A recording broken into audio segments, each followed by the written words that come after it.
Salut tout le monde, bienvenue à cette 18e vidéo sur le jeu Salerno 43 publié par GMT Games en 2022. Dans cette vidéo, nous allons voir la séquence de jeu.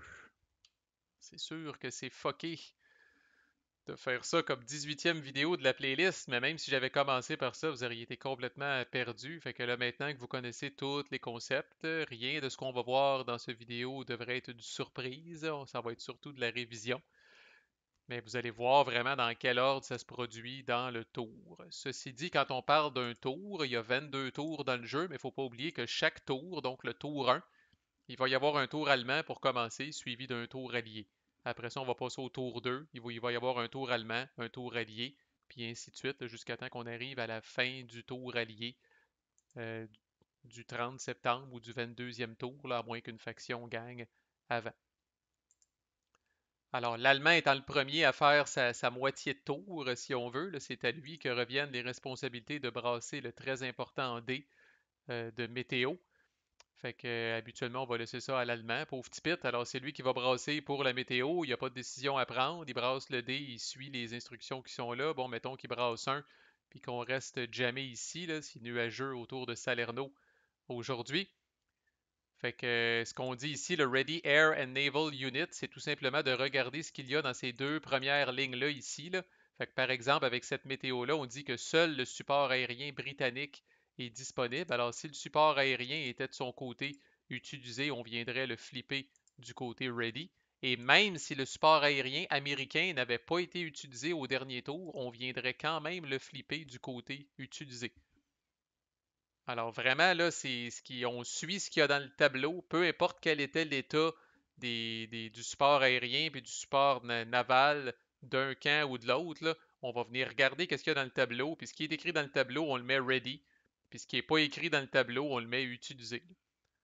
Par exemple, si on arrive à un tour de pluie où il n'y a à peu près rien qui est disponible, là, ben, on va venir crisser tout en utilisé. Là.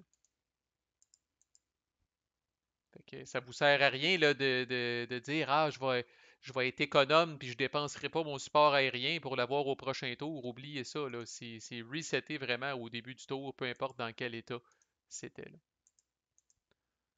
Fait qu'évidemment, le support naval est disponible à tous les tours, sauf en cas de pluie. Les points de supply, vous allez suivre qu'est-ce qui est écrit ici.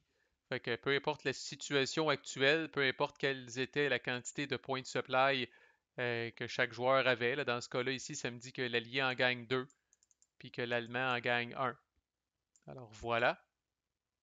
N'oubliez pas que si vous avez le petit 1 avec une étoile ici, là, si la météo est la météo A ou B, l'Allié reçoit un seul point de supply, à moins qu'il ait conquis Salerno et qu'il n'y ait pas d'unité allemande à 2 hex ou moins de Salerno, dans lequel cas il gagne 2 points de supply au lieu d'en gagner juste un. C'est administratif, ça, il n'y a pas de décision à prendre, mais on fait ça au début du tour allemand.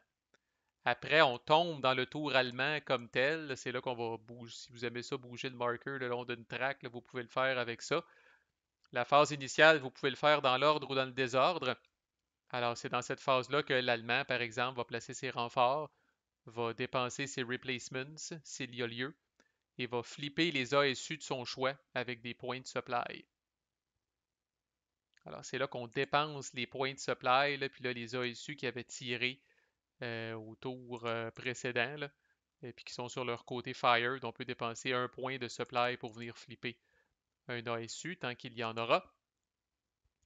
Les renforts, je rappelle, dans le cas de l'allemand, ils vont apparaître dans un entry area. C'est tout indiqué là, sur la feuille de renfort. Vous n'avez pas à vous casser la tête. Ça va être écrit N pour nord, S pour sud ou E pour est.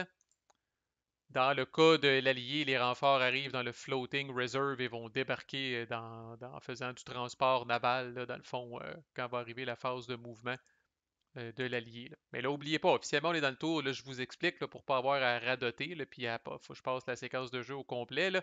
Mais pour l'instant, par exemple, on est dans le tour de l'Allemand. Alors, l'Allemand reçoit des renforts, l'Allemand reçoit des replacements et l'Allemand flippe des ASU. OK, je peux peut-être le dire de même pour ne pas vous mêler. Fait que l'Allemand reçoit ses renforts dans les entry areas.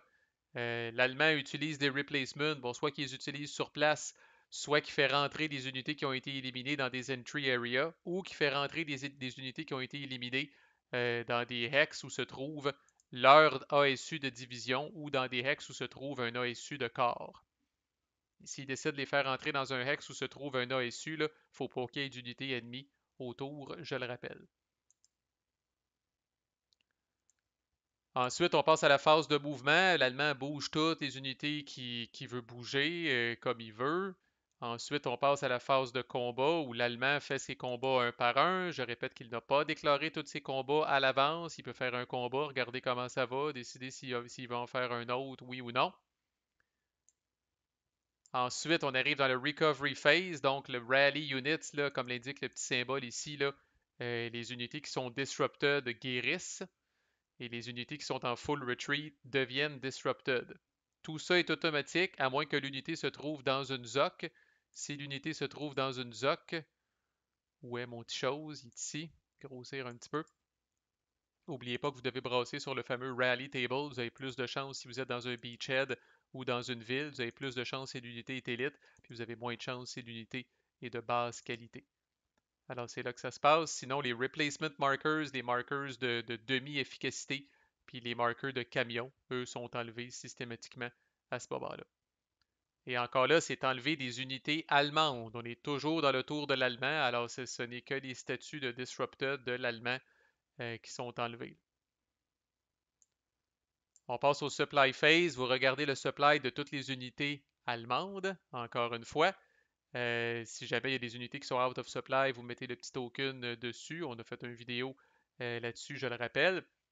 S'il y a des unités qui non seulement sont out of supply, mais sont isolées, vous allez mettre le marqueur particulier dessus. Par contre, le fameux, là, le check d'attrition, le jet d'attrition, si une unité vient de devenir isolée, je rappelle que vous ne brassez pas pour l'attrition tout de suite. Vous avez encore un tour, entre guillemets, pour la sauver, puis venir à sa rescousse. Là. Mais si l'unité était déjà isolée quand on est arrivé au début de cette phase-là et qu'elle l'est encore, ben là, c'est bien de valeur, mais elle va devoir rouler sur cette fameuse table-là ici qui est juste au-dessus, puis elle risque de perdre des steps, puis peut-être même d'être éliminée pour de bon si jamais elle perd son dernier step.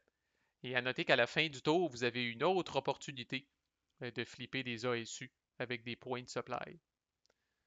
Alors, des fois, si on a pas mal de points ou que c'est assez chaud dans un coin de la map, là, ça m'est arrivé de voir l'Allemand, par exemple, faire une attaque, mais une attaque concentrée avec du support d'ASU de division puis du support de corps ASU.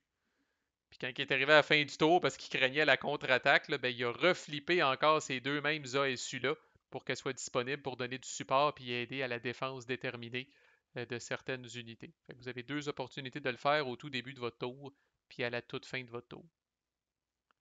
Quand l'Allemand a fini ça, regardez ça, c'est cute. On flippe le marqueur ici du côté allié, puis on repart en haut. Mais on repart pas complètement en haut. Là. Très important, ne rebrassez pas une nouvelle météo avant le tour de l'allié. La météo, elle est bonne pour le tour 1 au complet. Okay, on fait ça uniquement au début du tour de l'Allemand. On ne rebrasse pas une nouvelle météo quand on arrive au tour de l'allié. On remonte en haut, mais jusqu'ici. Alors là, l'allié va recevoir ses renforts. Ses renforts à lui apparaissent systématiquement dans le floating réserve, puis vont pouvoir débarquer dans un beachhead ou dans un port. Même affaire, les replacements sur place ou les replacements dans le floating réserve ou dans le cas de l'allié aussi, là, les replacements peuvent aller se coller là, sur leur un ASU de corps ou sur un ASU de division qui serait sur la map et qui n'est pas entouré par une unité ennemie. Et l'allié aussi peut flipper ses ASU avec des supply points. Ensuite, c'est l'allié qui va bouger toutes ses unités. C'est l'allié qui va faire ses combats dans l'ordre qu'il veut. Pas besoin de les caler d'avance. Il va rallier ses unités de la même façon que l'Allemand. Évidemment, l'allié n'a pas de troc markers, mais il pourrait lui aussi avoir des marqueurs de replacements puis des marqueurs de demi-efficacité. Et ensuite, l'allié arrive lui aussi à la phase de supply où il check le supply de ses unités. Il fait l'attrition pour les unités que ça fait deux tours qui sont isolées, puis lui aussi peut flipper ses ASU. Et ce n'est qu'après le tour de l'allié qu'on va faire le victory check. Là. Victory check, je le rappelle, si dans le cas de la campagne, si l'allié a 20 points de victoire, merci, bonsoir, c'est terminé. Ou si l'allié a dans le fond 5 points de victoire de plus que le fameux chiffre qui est ici, il gagne. S'il a 5 points de victoire de moins que le chiffre qui est ici, il perd automatiquement. Donc ça se passe aussi une seule fois par tour à la fin du tour de l'allié seulement. Et that's it, c'est votre petite séquence de jeu. Là, comme je disais, c'est pas nécessairement long. Là, c'est un refresh de plusieurs informations. Donc, il ne nous reste plus que deux vidéos. Le prochain, on va voir tout ce qui se passe avec le débarquement. Parce qu'en fait, le débarquement, c'est particulier. Là, voyez-le comme quelque chose qui arrive ici. Là. C'est quelque chose qui arrive avant même. Puis c'est en fait quelque chose même qui arrive ici. Là. Fait que c'est quelque chose qui arrive avant même le tour 1. Là. On débarque, on fait nos affaires de débarquement, là, puis après ça, le tour 1 commence officiellement. Là. Fait qu'on va voir le débarquement aux prochaines vidéos, manquez pas ça. Puis ensuite, on va voir là, les petites particularités de la campagne, ce qui fait qu'on devrait se rendre à 20 vidéos pile pour cette playlist. À plus!